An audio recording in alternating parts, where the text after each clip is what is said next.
Hello everyone and welcome back to the Cyclocross Social podcast. Today we're going to be talking about the 11th round of the Cyclocross World Cup. There are just 3 rounds left. Crazy how fast the season is flying by. It's the last podcast of the year.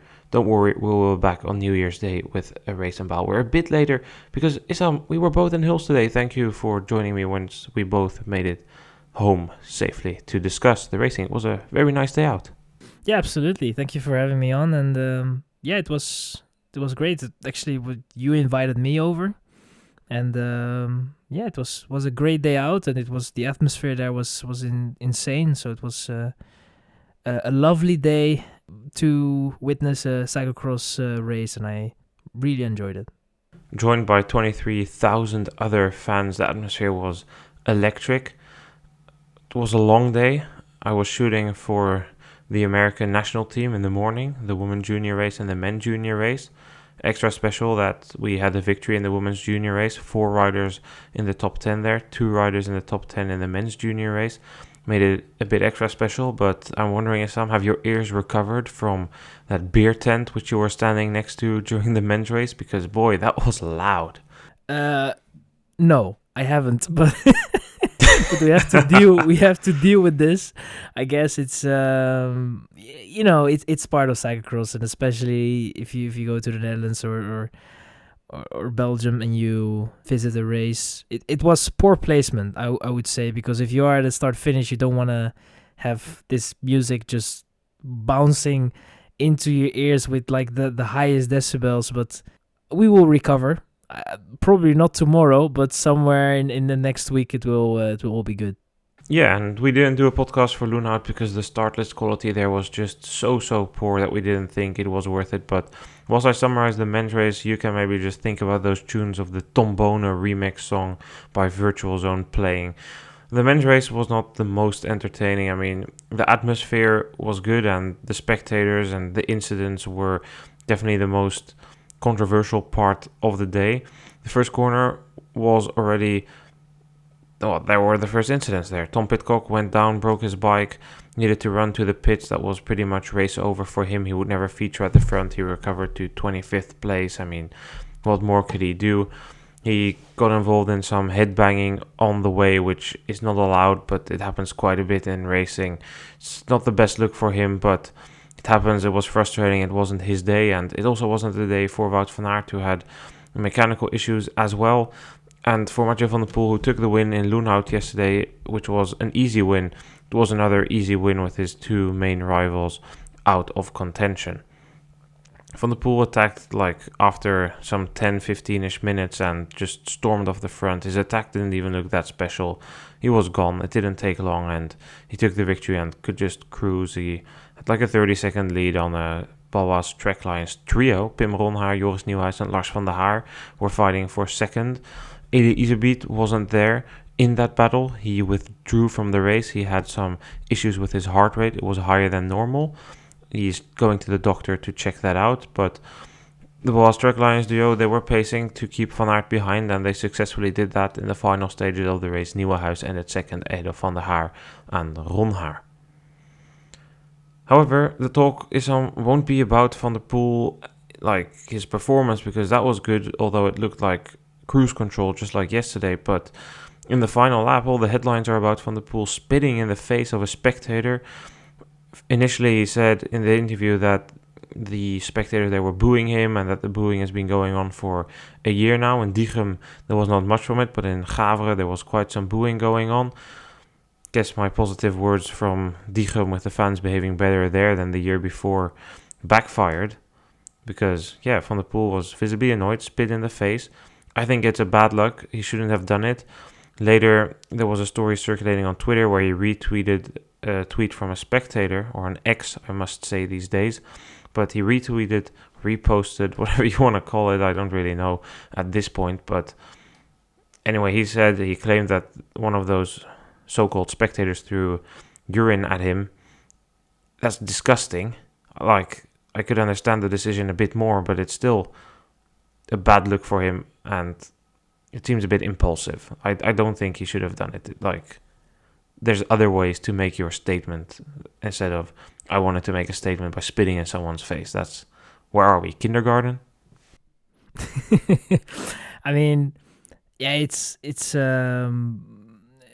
when you're racing, you sometimes you kind of lose your common sense, and I think that is just what happened in a way, because from what I picked up there, it was, the atmosphere was quite neutral. I think that he got a lot of cheers there as well. So, I mean, in a way that probably, put it more out, I would say, because I think then you're in Hulst in the Netherlands, you expect probably only cheers, you get a lot of cheers, and then you have just a certain group or a certain part where they always are booing you, and it might get to you in a way, and he just lost his temper. That's all we can say about that, and it's not good. It's definitely not a good look. He kind of went to their level, and I think that is definitely, in my opinion, it's not something that a athlete should go to in terms of his action. But yeah, he did what he did, and in the end, I think that the whole booing and that is definitely something that shouldn't have a place in the sport. But I think that it would have been way better if he just won the race, nothing happened, he didn't spit, and then would have said that and made that statement. I mean, that would have been way better. But I think at that moment he probably wanted to take matters into own hand, and that is obviously not good as an athlete to do. I mean, when I heard about it, because I haven't seen it on the at the venue itself, but later on I heard it on the radio, and then I watched the footage of it. I mean, it reminded me a little bit of Nijs losing his temper with a fan when they were throwing beer at him, and also Wellens with his kick. I think it was in Gavre. It happens, especially if you are.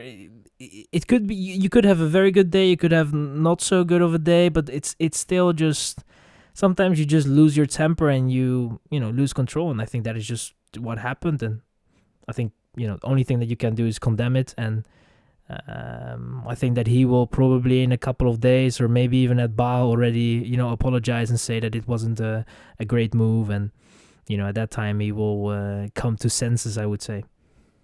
Yeah, I mean, considering like also if you account for like the hotel incident before Road Worlds in Wollongong, like he seems a bit impulsive, but at the same time this wasn't that impulsive at all, because he had thought about it, he had prepared for it, and he like prepared like, oh, I'm just gonna spit at them in the final lap to make a statement, and not like he stood by it afterwards. And as you named it, a couple of other incidents, the incident of Bart Wellens, the karate kick, was in Overijs actually, not in Gavre, but they are inherently tied into the history and legacy of the sport. That doesn't really make it right, but it happens quite a bit, and like the fans can come so close, and it can be a pretty hostile environment. I remember 2009 Worlds in Hogerheide with Lars Boom being the top favorite in his own country, but there were more Belgians there.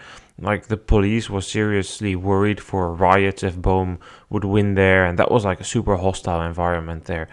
It can get like that pretty quickly. I mean, friction between different types of supporter clans, especially like in the times of Wellens and Nijs, etc., those were pretty present. But as you say, it's not right. I mean, if they really threw like urine at him, that's like disgusting, and I would understand it a bit more than if they shout boo at him. But it's definitely something that should be like, I don't really know if there's a solution for it actually. Like, it's easy to say, oh, something should be done about it.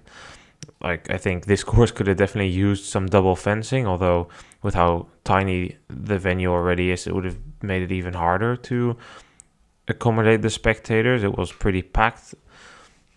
And like, what are double fences going to do? They will like maybe prevent dangerous situations, and the crossings here would maybe be a bit safer, but it wouldn't prevent them from saying boo. So I don't know, that was like one of the incidents. And another incident, as I said, was Iserbyt DNFing with heart rate issues, the Worldcup leader. And more incidents, the mechanical of Pidcocks and then headbutting, Van Aert with mechanicals. Let's start with that mechanical of Van Aert. Issam, he was the main rival of Van der Poel, had a mechanical, then recovered pretty well to 5th place. Do you think that today we could have seen Van Aert battle Van der Poel? Like, I want to start talking about performances now. Or do you think Van der Poel was on cruise control, just like yesterday in Loonhout, where he won ahead of Gianni Vermeers and Philippe Orts? Hard to say, but I definitely think that Van Aert would have been most likely second. Because I think that after his chain dropped, he kind of struggled a little bit and it didn't look good at all. But then he found something and he got through it. And it looked very good, especially the last 2 laps looked very good. And he fought his way back to 5th. I think, it was in the end a good race. And if you take into consideration his last laps, then it could have been a close battle. But of course, we don't know how Van der Poel was racing at the front, because I think that he was not giving his all. I think that he was saving a little bit. You cannot really compare what Van der Poel was doing with what Van Aert did in the last couple of laps. So that's the tricky part. But I definitely think that what Van Aert showed today is a step closer to battle with Van der Poel. And I think that for him, it's encouraging with the amount of races that he still has left. Not a lot, but hopefully he can, in the races that he has left, battle it out a little bit with Van der Poel. But for the win, I don't think it was enough today, because the course as well, it is at some parts is very technical as well. Van der Poel, just looked in control today. Yeah, it will be interesting. Van Aert has 3 races left, I think, at least. It should be Baal, Kokzijde, and then Benidorm. He's not doing Zonhoven, but he is doing Benidorm. That's the final decision on his schedule. It will be interesting to see how he goes. Pidcocks has a few more races left. He's also doing Gulligem. He added Baal to his schedule.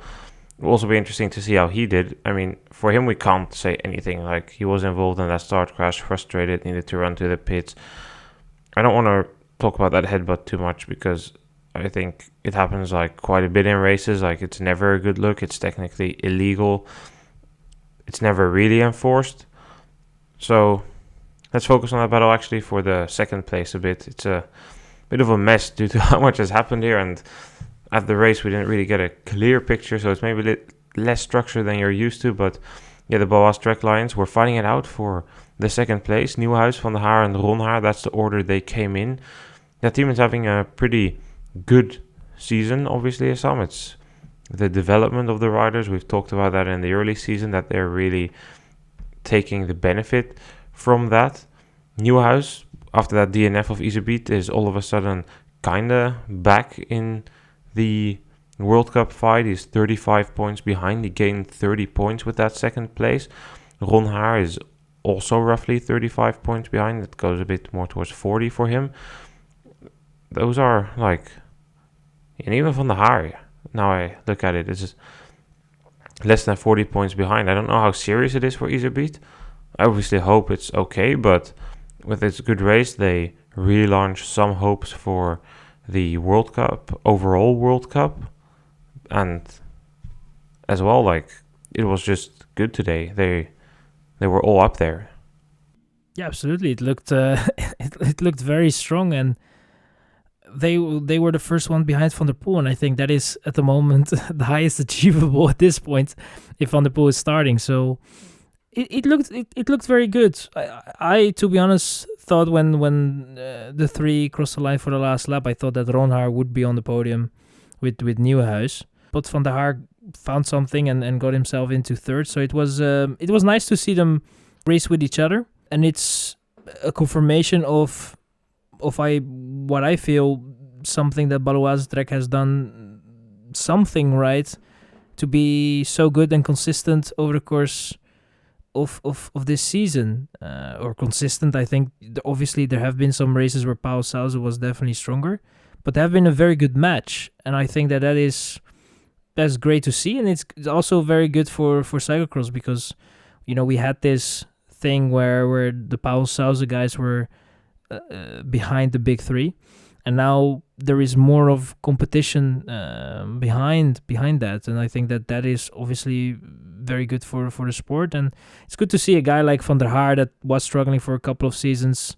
finding his groove. Joris Nieuwhuis, who obviously made that late transfer to Baloise Trek Lions and has found his mojo as well, and is as we expected kind in this period, really, hitting his mark and just having very good results. And for Ronhaar, the consistency is still not there yet, but it also looks very good. And Nice has been a bit on and off. Very good start of the season, but now it's not really there, and injuries left and right, and feeling a bit overtrained, taking a little longer rest period, and it's that department is not really great. But if you look also at the women's side with Brandt, I think there's Baloise Trek Lions have done a great job with their riders, and it looks very good. And I think all three of them, Nieuwhuis, Van der Haar, and Ronhaar, can be very satisfied with their results in the end. Let's look at the entire top 10 then. Van der Poel took the win ahead of Nieuwenhuis, Van der Haar and Ronhaar, all Dutch top 4 in the men's elite category. That's not something we see all too often. Van Aert was 5th, Laurenswijk returned from illness with a 6th place ahead of Niels van der Putten. Rijenkamp was 8th. About Rijenkamp, can he announce his new team? He's parting ways with Paul Sauze tomorrow. Tomorrow's his last day. This was his last race in the Paul Sauze bingo kit.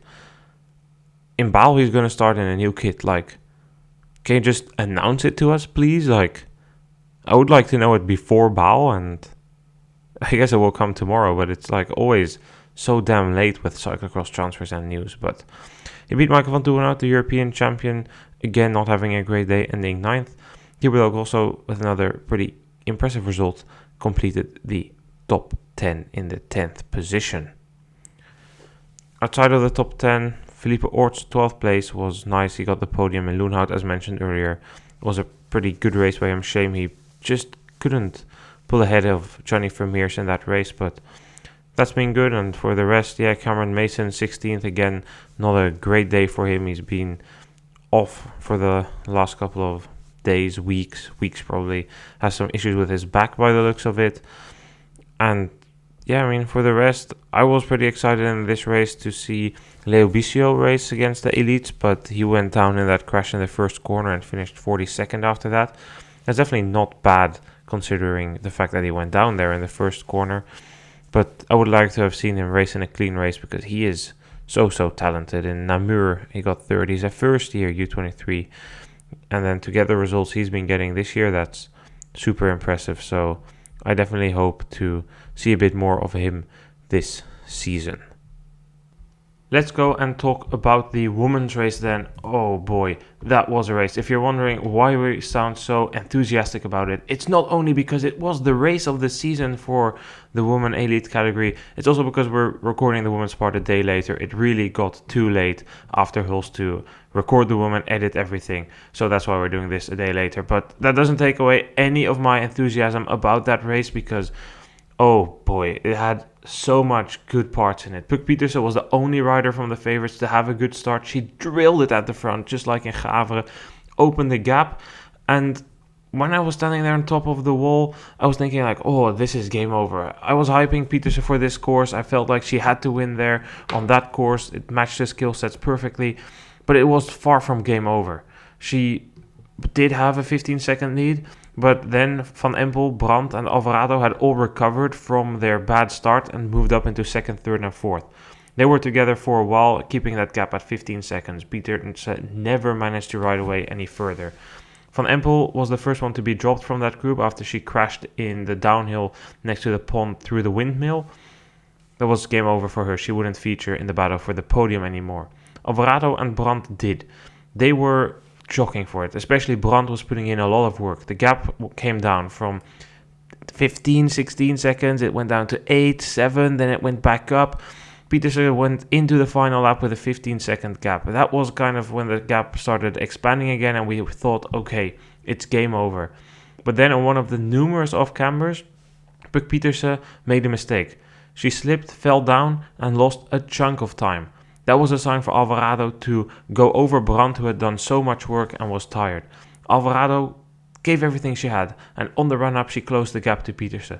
They were together, but Pieterse didn't wait. She didn't hesitate. She kept drilling it at the front. She put up a super high pace and managed to gap Alvarado 1-2 seconds. They were going so fast, so fast down the downhill into the second part of the course. But Pieterse managed to stretch that gap second by second. And in the final section of the course, where she was also able to hop the barrier, she secured the win. She took the victory. It's her third win in a row. Ceylin Alvarado, the World Cup leader, ended second. And Brandt just managed to stay ahead of Fem van Empel in the final lap. Some racing, Issam. It was like a game of cat and mouse for the entire race. I really enjoyed it. I never had the feeling it was super over. But it's interesting where Pieterse made that mistake on that off-camber before they had the bridge which led into the run-up. It's interesting because before the race I was telling you about the way that they were tackling that. You could take a line on the right and shoot straight up and then take the off-camber, the safe line. But with the speed the women elite were carrying, they tried to cut in diagonally and like cut up. And that's risky. And in the final lap, like, it happened what I predicted. I predicted it would happen to someone, not to Pieterse, but like I knew somebody was going to try and shoot across there and not have the speed at the end of the race. I'd seen it happen in every single race before. And that it then happens to Pieterse there was a gift for the race, but also a bit of a mistake there, but certainly one that we definitely enjoyed because it gave us that thrilling final lap. Yeah, absolutely. I think it was a race from the start. Pieterse was definitely with the intention of winning the race, and from the start was going at it, giving her all, and the others behind had to chase. Alvarado didn't have the greatest of starts, and then it all comes down to those last couple of laps. When they were in the penultimate lap, I was like, it almost felt like they were racing for the last lap. The pace was so high and they were pushing it. And in the end, that was a mistake that, like you said, with that line, you can definitely make it. And then you can ask yourself, maybe you should take a little less risk in the last lap, especially if you have a lead, which was quite comfortable. And then it didn't, then it was not so comfortable, I would say. I almost thought that Alvarado would get on the wheel and maybe try to get past somewhere, but I think that in the end for Alvarado what really cost her was her start and the way she had to use her energy to get to the front, and then she had to chase as well. Brandt definitely helped in that chase, and in the end just didn't have enough in the last lap to battle it up with Alvarado and Pieterse. But man, it was an exciting race, and it was, I think, if we talk about the women's category, probably the best race of the season so far. It was truly great to watch, and we got a race where everyone was there. It felt like everybody was on a very good form, and that's just great to have, and I really, really, really enjoyed it. I agree with you there on Alvarado. It's time to stop the hyping of the race, because yes, it was good, but time to put on the analytical view. It's kind of what I hoped for this race, that we would get like a clean race between Pieterse, Alvarado, Brandt and Van Empel. And it was a clean race. They were all there. It was a course which, suited Alvarado and Pieterse slightly more than Van Empel and Brandt. But there was a mix of everything in it. Many spectators. It was a good day out. But definitely Alvarado messing up that start there was something that cost her. She had the worst start out of Brandt, Van Empel and Pieterse. So it was hard, and she needed to move through the field. She did that pretty well. She might have had a bit more energy, but at the same time, like, if Alvarado had won this, she should have sent like some flowers and maybe some fireworks for New Year's Eve to Lucinda Brandt, because Brandt was strong, and I feel like Brandt had more belief in catching Pieterse than Alvarado. I don't know if that was due to the tiredness that Alvarado felt from moving through that field, that she felt like, I'm just not fit enough, I need to sit in, I'm not going to close it. Or if Brandt just had the more belief, because Brandt, we know, is like an extreme fighter. She never, ever gives up. And that was telling, but Brandt did so much work in the penultimate lap and the lap before that it made sense that in the final lap she didn't have anything left in the tank to close that gap to Pieterse. But Brandt definitely did everything within her power to prevent Pieterse from winning. If that was her, Alvarado or Van Empel doing it, that was up in the air. But yeah, it was definitely a strong race by Lucinda Brandt, a strong race by Sandra Carmen Alvarado. But at the same time, Issam, like, how do you place it? I would say at the moment, the advantage Van Empel has had in the season is gone. we've seen it a couple of races in a row now. She's not really added after that crash in the preseason, or in the preseason training camp, in the Jumbo-Visma Spain training camp, where she crashed on the road. And that after that crash in the pre-ride in Gave, we've talked about the confidence that she has, and that seems to be lacking. I think that's still the main reason. But apart from that, like Brandt, Alvarado, and Pieterse have all upped their game. They're really hitting their peak forms now, whereas Van Empel seems to be at the level of the season or slightly below that. And then you can't get away with a lack of confidence, especially on a course like Hulst. Yeah, I mean, I don't think that we, especially if you look at the beginning of the season, how that went, that we would have a women's race where we would be 7 minutes in and then talk about Van Empel. I mean, it's, at the moment it's just at a form that is, I think, quite good, but just the confidence is not there. You saw it as well in Hulst a little bit with some, the descents that you have there and the speed that you have to take, and it were just some lines there not too great. And then, as we have said already, and I don't want to repeat a lot of what I said in the previous episodes, it's just if you lose that confidence, you start thinking about it, it messes up your whole kind of just the confidence, how you go in a descent. And if you think about other things, it messes up your focus, and you could just overcorrect it too much, and then you end up in situations where you shouldn't be in. And it was just not, it didn't look bad, because I think that the form was definitely good, and on the last lap she tried to get a little closer, but it brought the field closer together, with Pieterse also having a better form, and she's saying that this was all part of the plan. So I think that it's at the moment it looks good, because we have now, in my opinion, we have now 4 competitors that are able to challenge each other on different courses, with now at the moment Pieterse just on a high, being so good and having that great form and momentum. But for Van Empel, I think it's a matter of trying to regroup yourself and try to gain some confidence again. So I think for Van Empel, it's key to have a race where everything goes well. She can control her bike well, and there are not that many issues, and she can forget about the knee and the injury and all that. And I think when she's going to have such a race, that is what she needs to bounce back from what is going on at the moment. Because if she stays like this, it will just continue, and it might not change till a certain point, because you will always have those doubts in your mind and about the crashes and stuff. So I think that what she needs right now is either just take a break and go for a training for training camp and whatnot, and try to regroup and reassess the situation and make sure that you gain that confidence again, work on your technique and stuff. But that's just going to be so difficult. And the other option is just to try and get over it and make sure that and that's so easy to say, but try to have a good race and try to have a clean race and just gain that confidence back and hope for the best. And it's a difficult situation for sure. I feel that mentally a break could be good for Van Empel.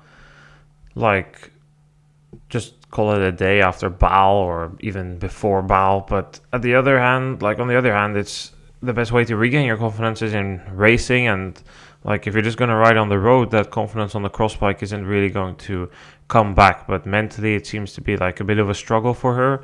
And in that sense, it could be well for her. So, I mean, you don't wish this on anyone, and I hope she can repack herself. I mean, last year she didn't have a great phase of the season here either, and she still became world champion.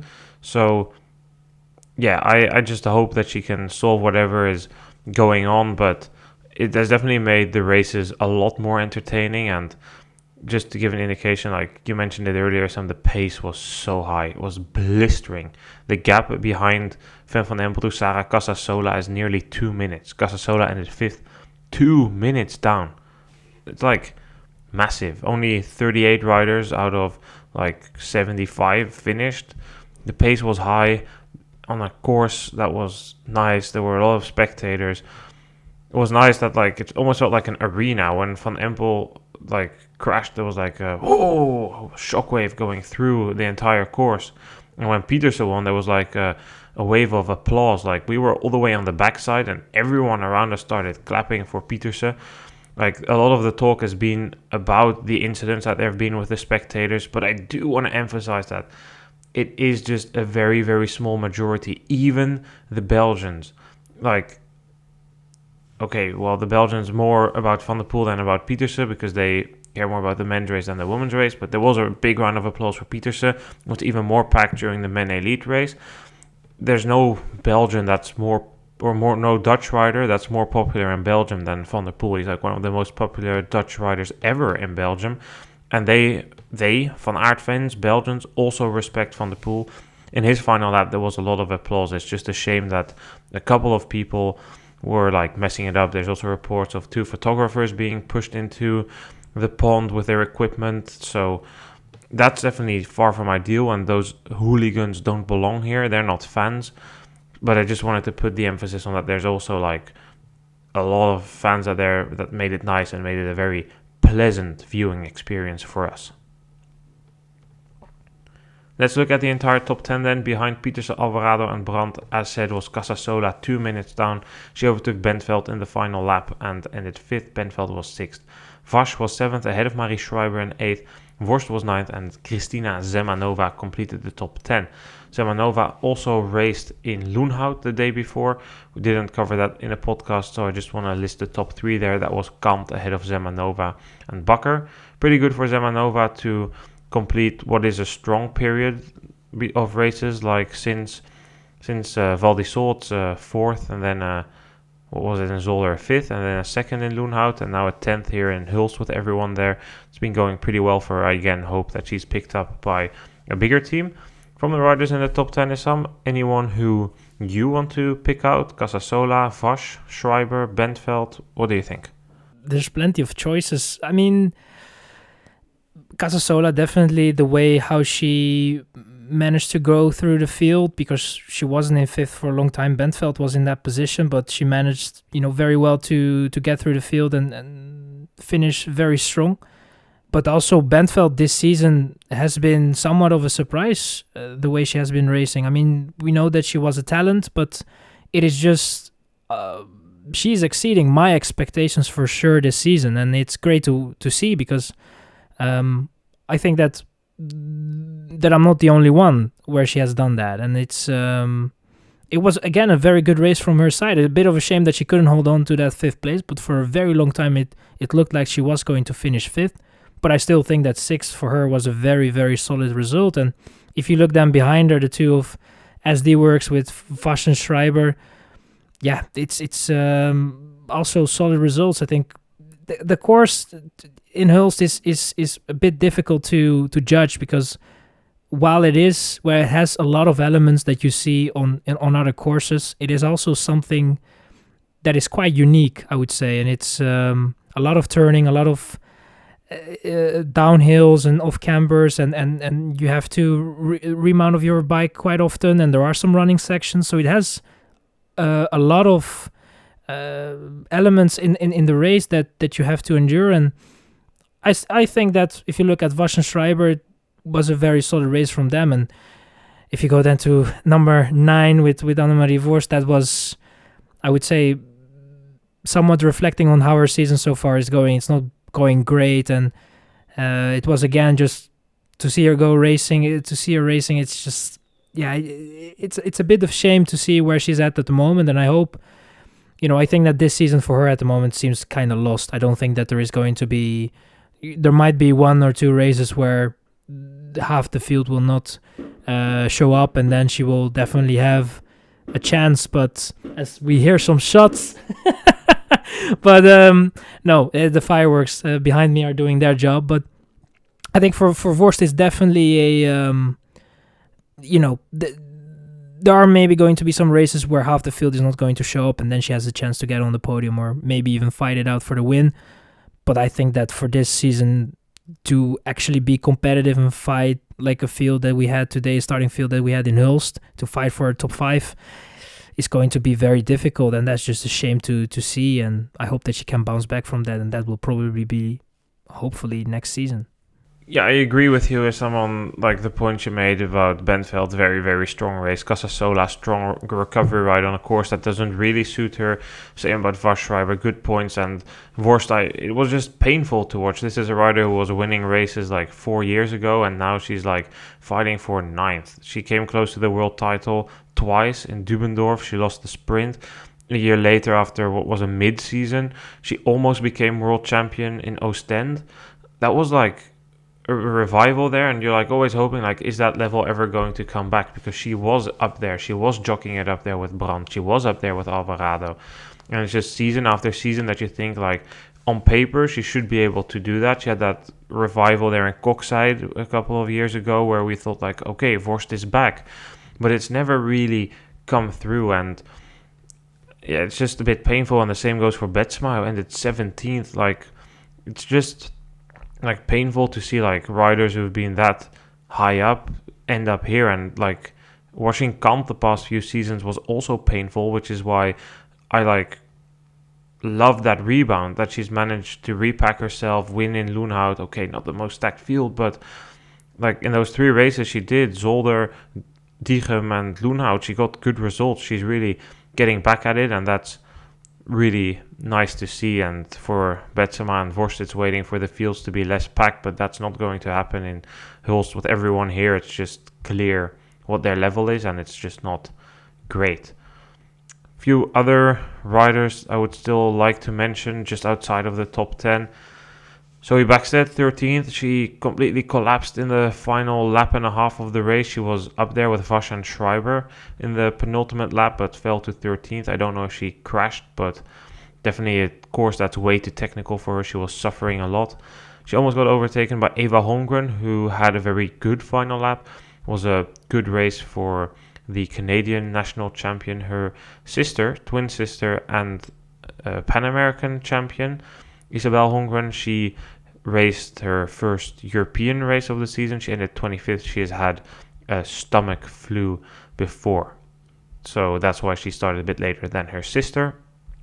And I think that's kind of it. I just wanted to end with noting that Shirin van Anrooy hasn't been racing the past couple of days, and that's because she has obtained injuries and she will therefore be missing a couple of races. They don't know when she will come back to competition. That was definitely far from ideal, so I wonder what her game plan will be. It doesn't seem like she will be in action this Christmas period, so I wonder if she'll just call it a day for this cyclocross season and then maybe come back next year.